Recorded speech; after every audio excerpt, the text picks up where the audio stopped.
សម្ដេចបវរធិបតីចូលសមាជិក BOP តែប្រទេសកម្ពុជាដាក់ 1000 លានទៅការពារបានអីខ្លះតែកម្ពុជានឹងចូលជាសមាជិក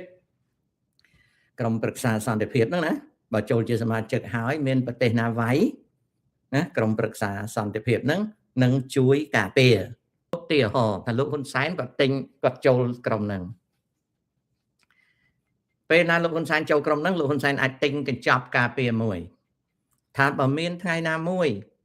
គេផ្ដួលតកូលហ៊ុនពីអំណាចតកូលហ៊ុនទី1ត្រូវមានកងការពារមែនតែហ៊ានស៊ីឈ្នួលពួកហ្នឹងទៅការពារលោកហ៊ុនសែនមិនឲ្យគេធ្វើព្យាបាទលោកហ៊ុនសែនបានទេណាឧទាហរណ៍តែយួនវាយក៏មិនអាចមកធ្វើអីបានដែរព្រោះមានកងពិសេសស៊ីឈ្នួលទៅការពារលោកហ៊ុនសែនហើយឧបមាថាមានបរទេសណាបុកយកទីក្រុងភ្នំពេញបានក្រុមហ្នឹងគេអាចជំលះលោកហ៊ុនសែននិងគ្រួសារចេញផុតពីហានិភ័យហើយលោកហ៊ុនសែនមិនបាច់ទៅសុំប្រទេសណាជ្រកកោនទេពីព្រោះនៅពេលដែលលោកហ៊ុនសែនទិញកញ្ចប់ហ្នឹងទៅគឺមានប្រទេសដែលជាសមាជិក BOP ហ្នឹងគេចាញ់ប៉ាសពតរួចស្រេចទៅហើយលោកហ៊ុនសែនអាចទៅនៅក្នុងប្រទេសណាមួយដែលជាប្រទេសតួអង្គសំខាន់នៃ BOP ហ្នឹងតើណាជាគេវាយផ្ដួលអំណាចលោកហ៊ុនសែនអាចត្រូវគេស្ទូចដាក់យន្តហោះពិសេសយកទៅបាត់អត់មានអ្នកណាអាចចាប់បានទេគ្មានយួនណាមកចាប់លោកហ៊ុនសែនបានថៃឯណាមកចាប់លោកហ៊ុនសែនបានទេសូម្បីតាតុលាការព្រហ្មទណ្ឌអន្តរជាតិក៏អត់អាចមកចាប់មនុស្សនឹងបានទេត្រូវបង់ទៅតាមតម្លៃថាលោកហ៊ុនម៉ាណែតនិងលោកហ៊ុនសែនត្រូវការពារអំណាចរបស់គាត់នៅកម្ពុជាគាត់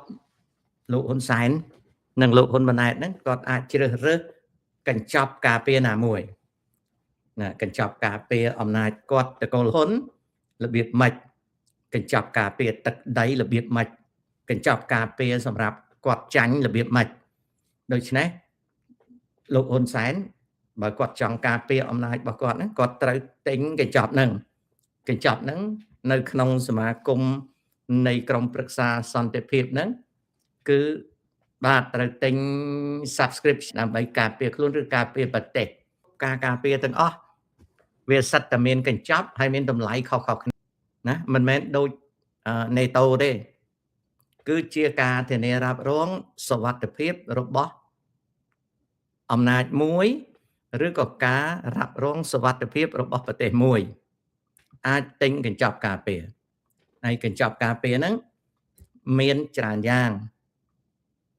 ហើយត្រូវបង់តម្លៃនិយាយលោកត្រាំគាត់ចង់បង្ហាញហ្នឹងថាសមាជិកនៃប្រទេសហ្នឹងអាចคล้ายទៅជាក្លឹបមួយคล้ายទៅជាបកសម្ព័ន្ធមួយទៅជាប៉ូលមួយដែលប៉ូលហ្នឹងមិនចាំបាច់ឆ្លងកាត់ក្រមប្រឹក្សាសន្តិសុខសហប្រជាជាតិទេថ្ងៃទី22ខែមករានេះដែលប្រកាសនៅទីក្រុង Davos នៃប្រទេស Switzerland នេះណាវាទៅជាយ៉ាងណារយៈកាលកន្លងមកមេដឹកនាំនៃក្រុមនេះគឺមានលោក Jared Kushner ជាកូនប្រសាររបស់លោកត្រាំលោក Marco Rubio ជារដ្ឋមន្ត្រីក្រសួងការបរទេសអាមេរិកលោក Tony Blair ជាអតីតនាយករដ្ឋមន្ត្រីអង់គ្លេសលោក Steve Witkoff ណាជា real estate ជាសេដ្ឋីខាងអចលនទ្រព្យសមាជិកដែលចូលរួមហើយនឹងមានសាអូឌីអារ៉ាប៊ី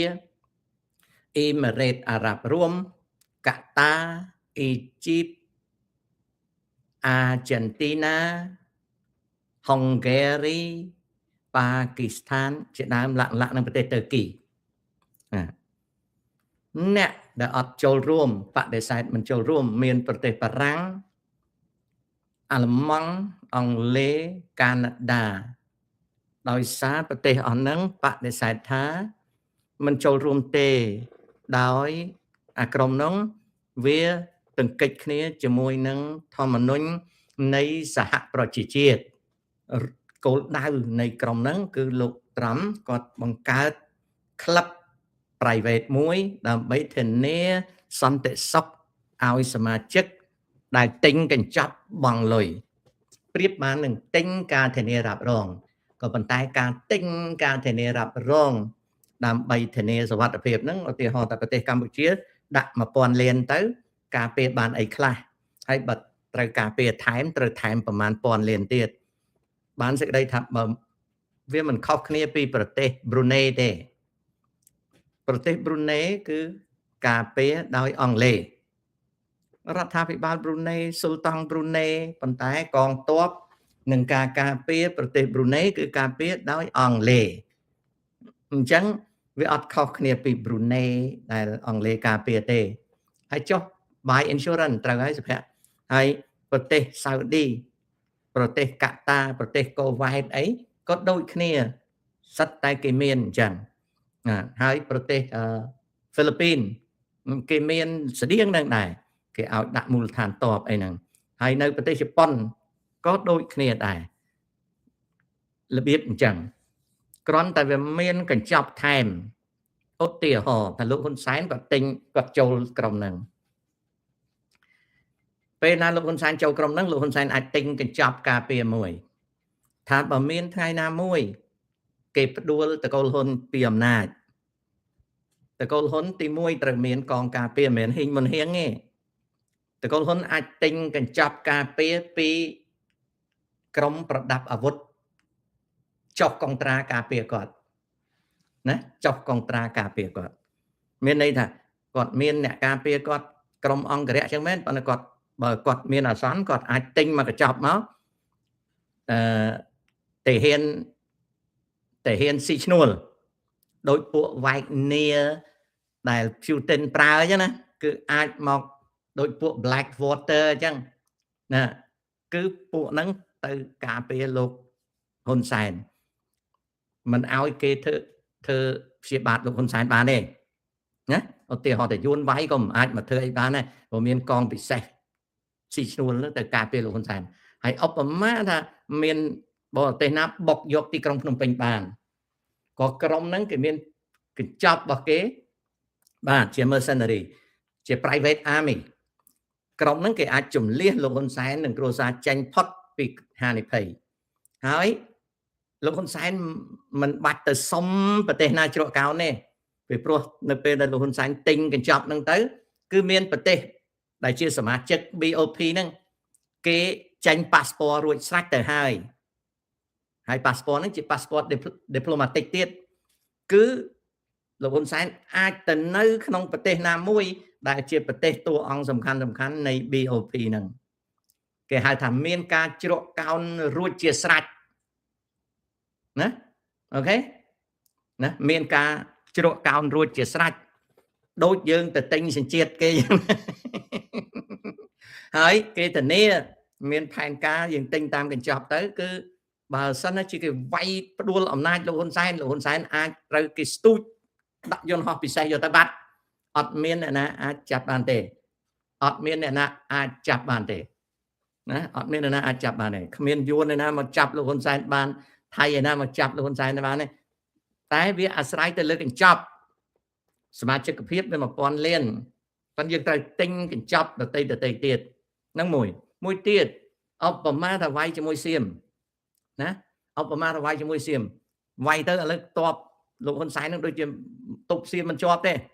ណាប៉ុន្តែបើលោកហ៊ុនសែនគាត់មានលុយគាត់អាចទិញកញ្ចប់គេអាចដាក់ private army ហ្នឹងមកច្បាំងជាមួយសៀមហ្មងណាឧទាហរណ៍ថាឥឡូវហ្នឹងសៀមបាត់សមុទ្រណាជំនួសការប្រើកងទ័ពនាវាដែលពិបាកកសាងលោកហ៊ុនសែនអាចទិញមកកញ្ចប់មកគេមក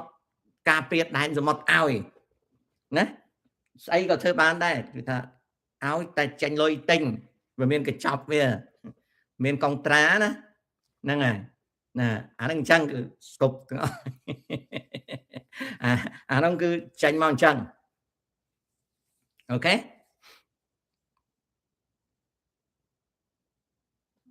លុយហើយសូម្បីតាតុលាការព្រហ្មទណ្ឌអន្តរជាតិក៏អត់អាចមកចាប់មនុស្សនឹងបានដែរបើមនុស្សនឹងគេទិញកញ្ចប់នឹងបានហើយគឺគេរួចខ្លួនហើយគេមានក្រុម BOP គេហ្នឹងគឺការពារគេជាប់